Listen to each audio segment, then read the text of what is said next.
I just want to follow up on what you just said. Sure. You said that there needs to be a clear end state, and I know the goal is to have the Houthis stop their attacks. But what is the end state? What happens if the Houthis don't stop their attacks or don't agree to say they'll stop their attacks?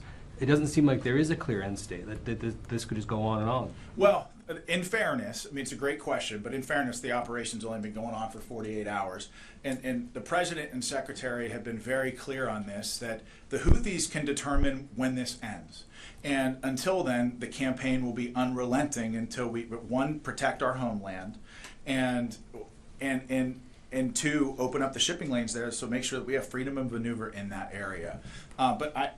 General, you have something that... I mean, what I might add is, while we won't talk about it publicly, just know that there is a design to the operation. There are specific effects that we're trying to achieve, and there are specific targets that have been selected and approaches that we're taking in order to achieve the president's end state. So it isn't that we're just striking capabilities. There's an intent behind every strike and every target that we go after. To that point, you mentioned that this is not like it was before.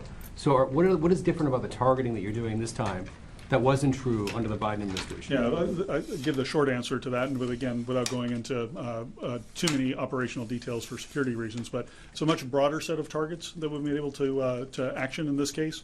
And the other key differences are the delegation of authorities from the president through Secretary Hegseth down to the operational commander. So that allows us to achieve a tempo of operations where we can react to opportunities that we see on the battlefield in order to continue to put pressure on the Houthis. Thank you very much.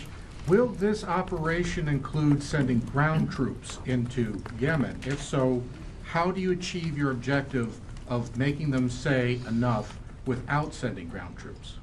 Well, I'll tell you, it's very difficult, if not impossible, for us to talk about force posture from this podium, because as a commander who's been on the battlefield, it's very, very important to keep the enemy guessing, keep your adversaries guessing. Now, that's not to say that we've got ground troops in Yemen. That's not to say that we're sending ground troops in, but it's difficult to talk about that stuff for operational security reasons from the podium. But General, you have anything to add? No, nothing to add to that. Okay. I think that's exactly right. Sean, can I follow up on that? You said that one of the things that you were waiting to do for the VDA was sensitive site exploitation. Does that include U.S. boots on the ground or any kind of American personnel on the ground to do that?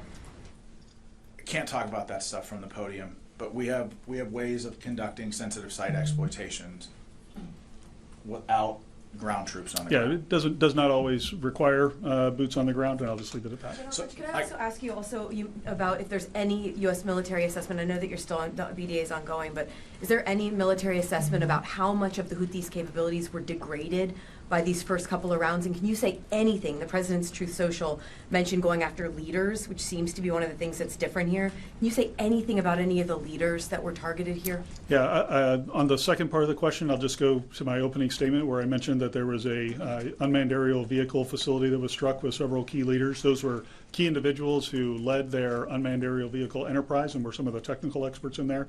So think those types of individuals that we might be targeting as part of the command and control. And so we have destroyed command and control facilities, weapons manufacturing facilities, and advanced weapons storage locations.